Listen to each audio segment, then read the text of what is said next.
Wow, how we doing?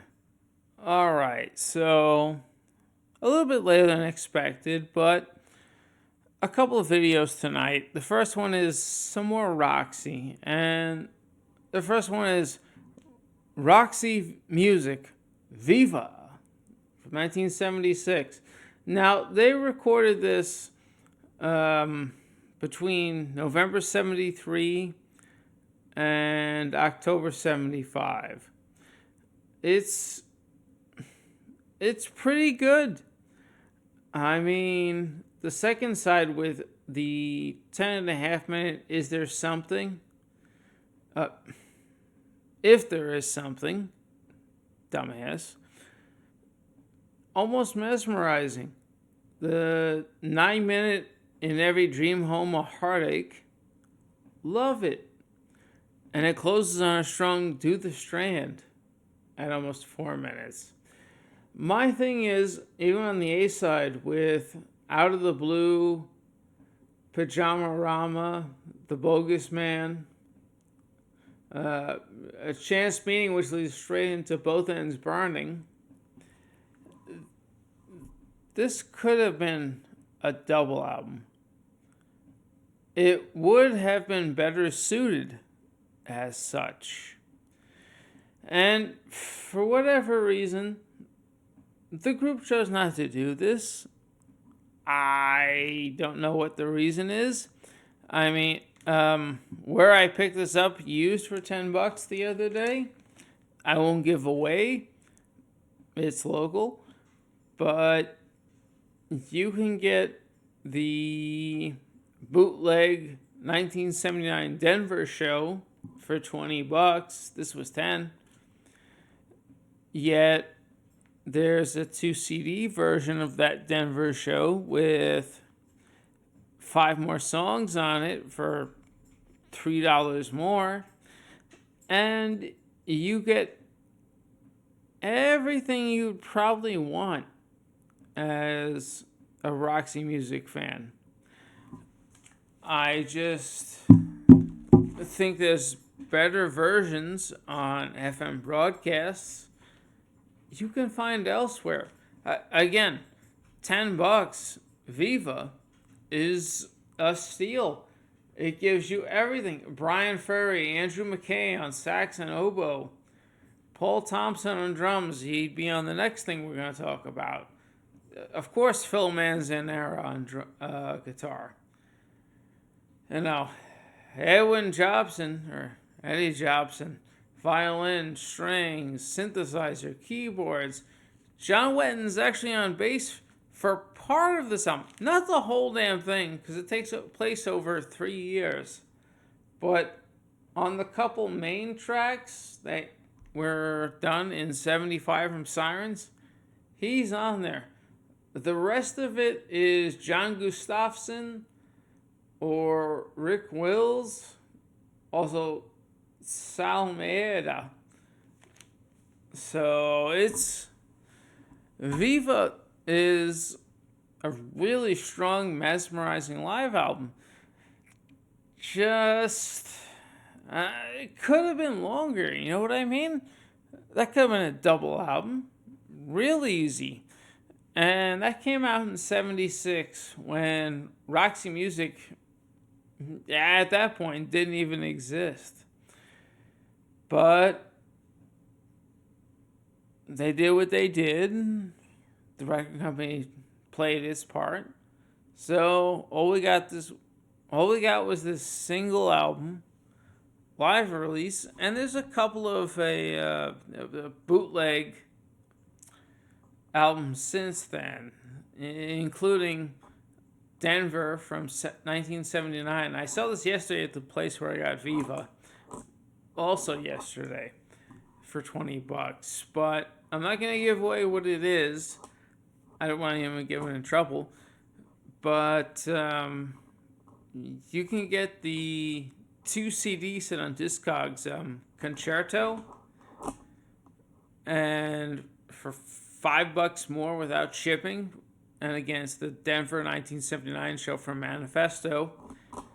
But you have 2 or 3 extra songs, and then an extra 2 or 3 extra songs on 2 CDs. The cover sucks, but it is in line with the early Roxy catalog, that initial wave from 72 to 76, where you have the the hot Playboy model, as it were, or the page 3 model on the album cover. But enough about that. I'm going to go to the 6th album. This is Roxy Music, Manifesto from 1979. They have been gone about 3.5, 4 years after Sirens by this point. Brian Ferry himself had put out 2 or 3 solo albums. The most recent at that point was 1977's Bride Laid Bare. I'm not going to hold you, people.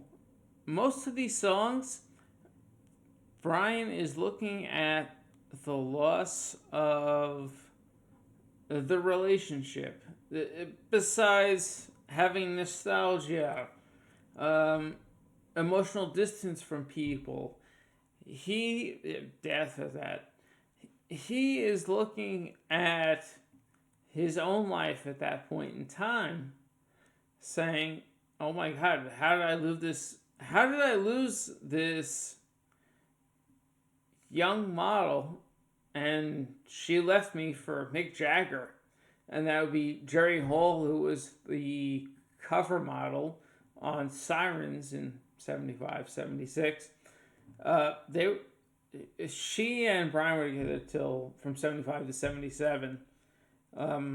She dumped his ass and hook up with Mick Jagger until what, 99, and everything was officialized in 2001. But they had 4 kids. I mean, I'm not going to hold you, but she made the right choice. I mean, Mick might have been 2 years older, but hey, he's charismatic and he's the singer of the,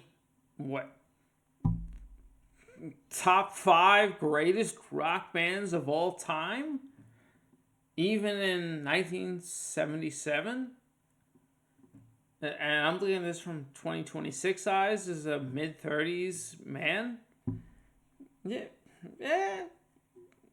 she chose wisely in the grand scheme of things.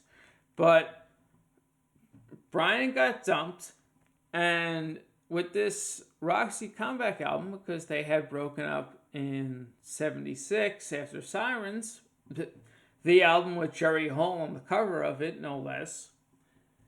And both Brian and Phil had gone on solo albums and their own little wannabe solo careers. They reconvened to do this. And a Manifesto off the bat fits straight into that point of, hey, here we are. It's been a couple of years. We're back. And I have to say off the bat, Manifesto reached number 23 on the Billboard 200 here in the U.S. This is the highest charting album for Roxy Music. Number 7 in the U.K.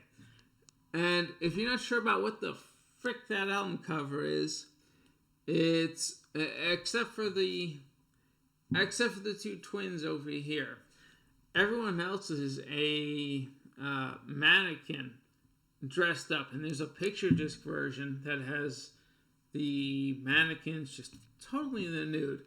But it fits in time with what Brian, the producer, Phil, Andy, Paul Carrack also on keyboards, Alan Spencer, what they were thinking of society in the most part, that this disco second wave, because disco died in 1975. It might have died in 73 if I'm not mistaken.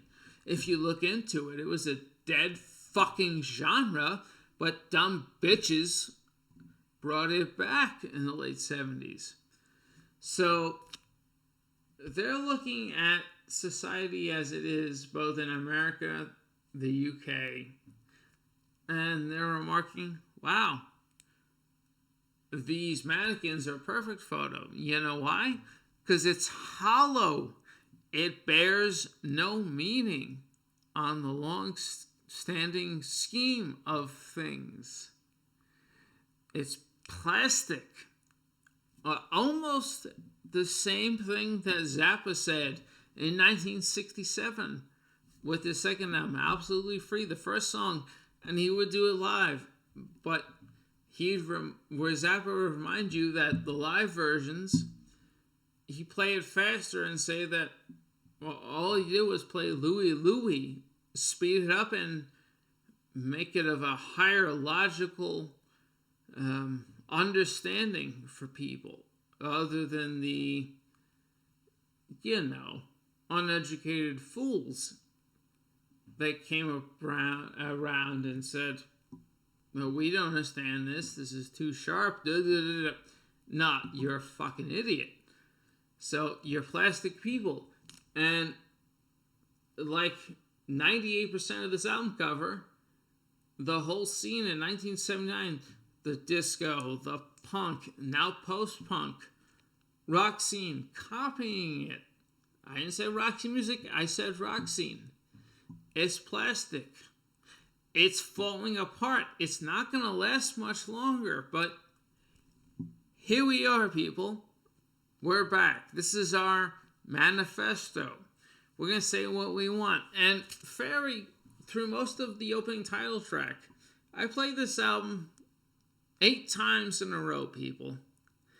And it took me a minute because I learned that it breached the gap between the old school glam, progressive, throw everything against the wall and see what happens era versus Flesh and Blood and Avalon to close it out, the sonic perfection and noir that Avalon is. This is very much Talking Heads. Brian gives it a couple of David Byrne vocals on a couple of tracks. It's also post-punk, so Susie and the Banshees, The Cure, The Stranglers.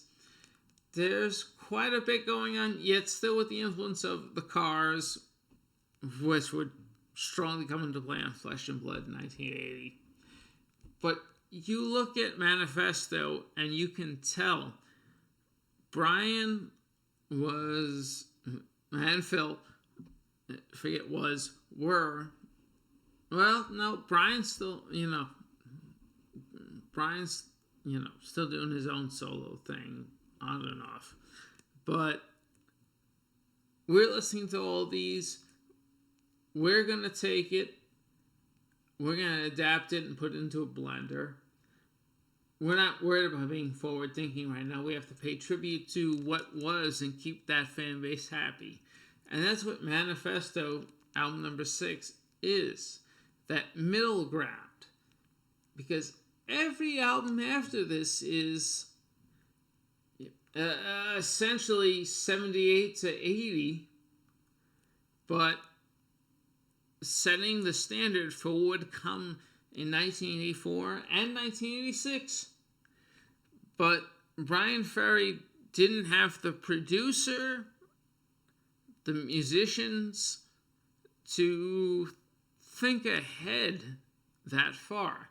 This was just the comeback album because they've been gone about 4 years. So, you look at the big single, Dance Away, and there are different versions of this album. There's a version where the 12-inch extended dance mix of Dance Away is on there.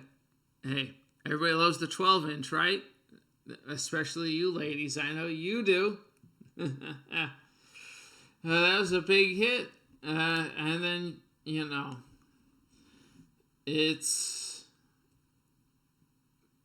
part of the time. That said, as a matter of fact, Dance Away, I'm not gonna hold you. The first 2 or 3 times I heard it, I was cutting up the vegetables for dinner. I was cooking. I didn't hear the lyrics for the chorus as "Dance away the heartache." What I heard was, "That's the way you want it, baby." And I'm telling you, I dare you to put this album on and dance away the single and not unhear what I just said. If you're not paying attention, you're not going to hear "Dance Away the Heart." You're going to hear, "Well, that's the way you want it." And it's so fitting for the lyrical point of this song. Another single of this matter, Trash. Yeah, there's track 2. Has a lot of, at that point in time, Boston, a little Bob Seger. Those are the basic tones of it. Oh, wait a minute. Furthermore, I took notes over here. "Dance Away," or "That's the way you want it," because I misheard it totally. I wrote down, this could have been an Eagles or a Commodore's leftover. Not that it's anything bad, because they both freaking sold. Even in 1979, as the Eagles were, circling the drain because, let's be honest, compared to Steely Dan, they're a shit band. But they sold records for fucking idiots, and that's the style they were going for. I look at Stronger Through the Years, track 5, the end of side 1. By the way, side 1 is called the East Side, which comprises their throwbacks to the early era, mostly recorded, not the time of the existence, 1970 to 1976. And there's the West Side, which is where we might be going. That's the more funky end of things. So there's, on the West Side, side 2, there's some more blues and country and harmonica, and Ain't That So, to open it up. They're trying to be very soulful.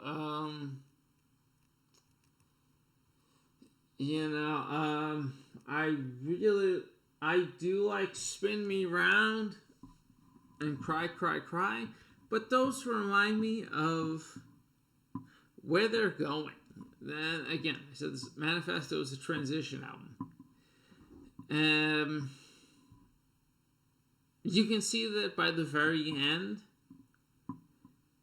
To people who are new to the catalog, maybe Manifesto is a good spot, a good place to begin, just because you can start it on the first side and say, well, okay, that's what they sounded like the first time around, the first 5 albums around, and the second side is where we're going. But it's not the best. Yeah, I even made a point on Stronger Through the Years, which is on the East Side, for side 1. I made over here the notes to say that it had more menace and swagger. Definitely a darker Rolling Stones sound. Go figure, right? Rolling Stones sound. It was Stronger Through the Years. By the way, that is my favorite song. I put Stronger Through the Years as my favorite. Ferry's giving it more of that relaxed but baritone Jim Morrison delivery. But everyone on the backing vocals take a Carpenter's vibe, where it builds up. It's tense. You start tapping your thigh or your knee, listening to it, going, well, where's this going? It's such a strong track, and they did it live on the original tour. I have to double check to make sure if they did it on the 01 comeback or not. I don't think they did. Still Falls the Rain on side 1, or the East Side. this is one of those tracks where Brian's giving it his best David Byrne impression. Because Trash, which was a single, and Angel Eyes, those are throwaway Talking Heads tracks off of more songs about food and bridges. It's nothing new. It's things you've heard. It's just adapting it further. That said, I like Ain't That So from the West Side. Spinning Around was okay. But Cry, Cry, Cry, Spin Me Round, and, My Little Girl, they're kind of throwaway. I understand their importance, but as a fan listening to these, that sounded good. But listen, I respect how good it sounds, but it's a throwaway. And the next two albums that followed in this style completely blew the second half of Manifesto away. It's just what it is. They were setting themselves up. This is our, again, Manifesto. This is our comeback. We want you to listen to us. So here's the old side. Here's the stuff you love and know. Now turn the record over. Here's where I feel like going. It doesn't quite work out if you look through the Stephen Hoffman channels and other rating sites. They often put Manifesto at the halfway or at the very bottom, or penultimate. A few Nimrods, that means second to last. Penultimate to Flesh and Blood from 1980, which followed this up, because that was the album I said before had that total Cars sound, Talking Heads, Blondie, where Roxy Music was 1 to 4 years ahead of everyone. But this is 1979. This is the comeback. People aren't used to this at this stage, and they're trying to come to terms with what they're hearing. If I had to pick tracks to go with, obviously Stronger Through the Years, where Brian's doing his best Jim Morrison impression, and it's this slow, slinky blues following you into an alleyway. That's perfect. Still Follows the Rain. Great post-punk pop song. I said anything after Susie and the Banshees, it could easily be R.E.M. It's just what it is what it is. The title track, though, for an album that's new wave, glam, rock, a little bit of jazz. The jazz player on here. The title track was actually conceived of first, but Brian and then the band recorded it last. Opens the album. And after, I want to say 42 listens on YouTube, never mind the 5 times I played it on this actual record in the last 4 days. Now I love it, but going in, it's really cool because it's building tension, the occasional guitar chords, the little, the fingers just picking at it, the keyboards coming in, the drums picking up. There's so much tension to build that it's almost like Deep Purple with the Mark II lineup come back, knocking at your back door from the Perfect Strangers album. So, whereas Perfect Strangers builds up with John Lord on the organs. Dun, dun, dun, dun. You know. And then Ian Pace on drums, Roger Glover on bass. It's kicking up.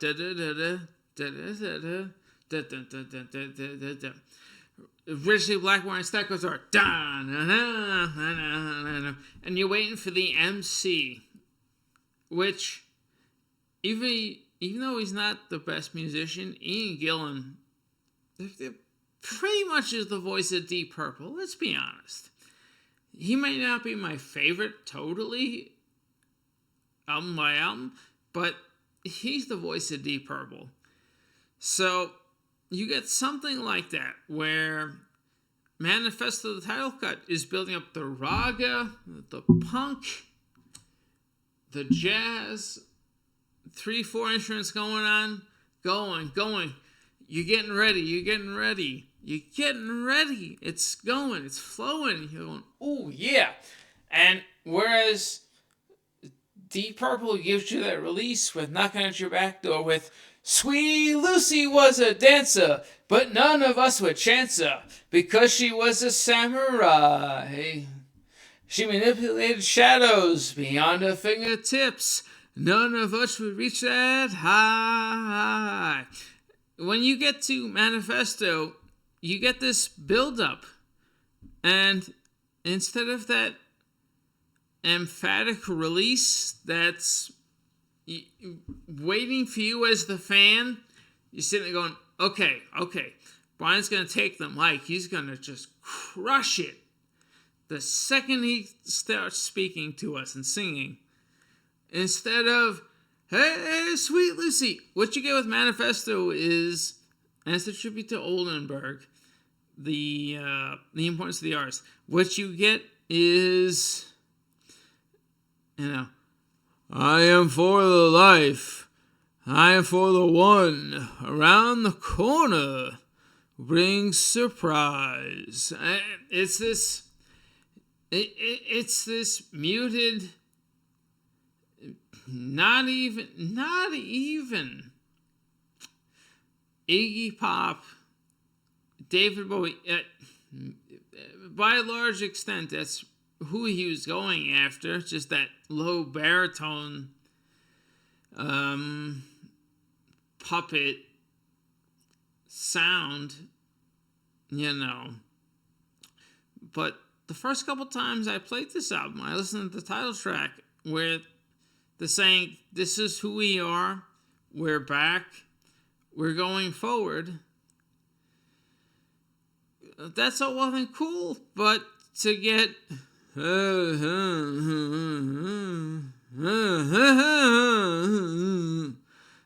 as the title, as an opening, when the build-up is, yeah, let's go, motherfuckers. It takes you out of it. It's disengaging. And until the 15th time I played both the album and the song, I didn't get it. The maudlin, down-to-earth, dissociated person was what he was going for. Especially because this is the best time that Brian Ferry ever played the broken-hearted romantic,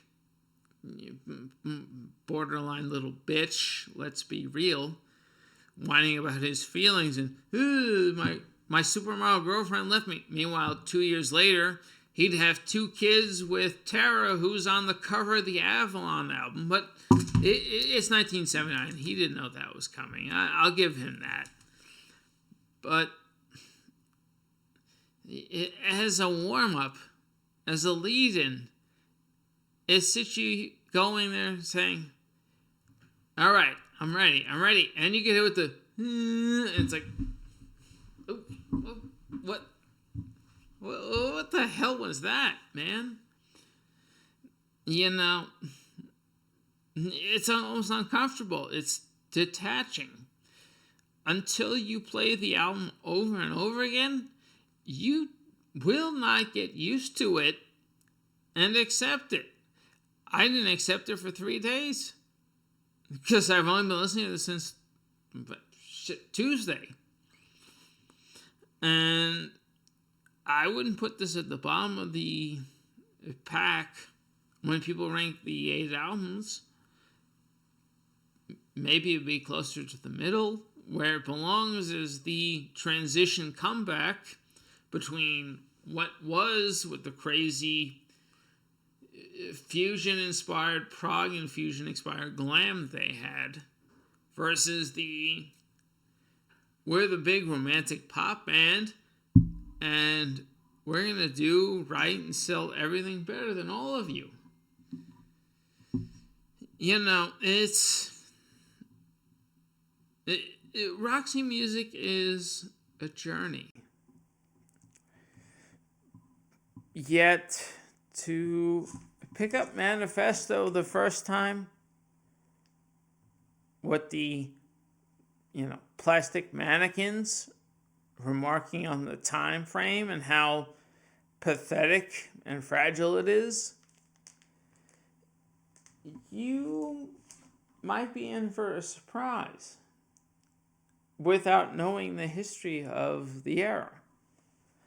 So I played this a shitload of times, and I appreciate it on a much larger scale than I did going in. That said, Dance Away, that's the way it is. Not that's really the lyrics, it's just what I heard, and I can't get that out of my head. I challenge you to get that out of your goddamn head. Listen to me talk about it. Between Dance Away, which had the next presses going forward for the next 25 years, had the single 12-inch extended mix. Again, everyone loves their 12-inch extended mix. Ooh! And then Angel Eyes, which didn't have the LP version, it had a single version that was re-recorded. Manifesto is a strange album. It had many different iterations. It didn't deserve to get bogged down with 3 or 4 different release, styles. It is what it is. This is the 180 gram vinyl mastered at half speed with the proper original issues from 1979. It sounds fantastic. It's clear. Maybe if more people had heard something like this in America, they'd have a higher have a higher esteem and regard for it. But they don't. And that's okay, because I understand. There's 4 versions of this album. I like this version of the single better than the other one. Cool. I'm not going to tear you down. I get it. I've played the 3 or 4 versions on YouTube just to compare them. I still prefer the original LP mixes from the UK. Yet, I understand the difference in growing up and having been there through the years versus being a total noob, finding these for $15 a pop. Granted, they cost my dad probably $6 if he had bought them, or $7. And at $15 a pop now with these 2022 reissues, $5-6 shipping, $21. You go find them in the store, it's $33. You have to weigh your media choices with what you own. I personally think Manifesto is a great album. It just takes a long time to get into, whereas even Flesh and Blood, you put that on, you know what era you're in, you can see where they're going, where they're setting the chart for all those bands they were suddenly influenced by, going forward by 4 or 5 years. Manifesto is, again, okay, I got my heart broken. I put these 3 studio albums out. I want to do some more jazz influence stuff and talk about how my woman left me and reflect on it. Okay, whatever, Brian. Yeah, I appreciate it. It could have been better. If anything, that's my only complaint. It could have been better. As a transition album trying to find the balance between what was and the 100 bands that Roxy Music heard were to come. It's a much better album than anyone gives it credit for. Again, Stronger Through the Years is such a slow blues, menacing, hulking number. That alone deserves attention and recognition. But to each their own. I just wish, like I said, you put the first song on, it's this slow churning build-up of instruments. You're waiting. Instead of going, hey, everybody, you get, I'm for the one who does. It's like, what the hell?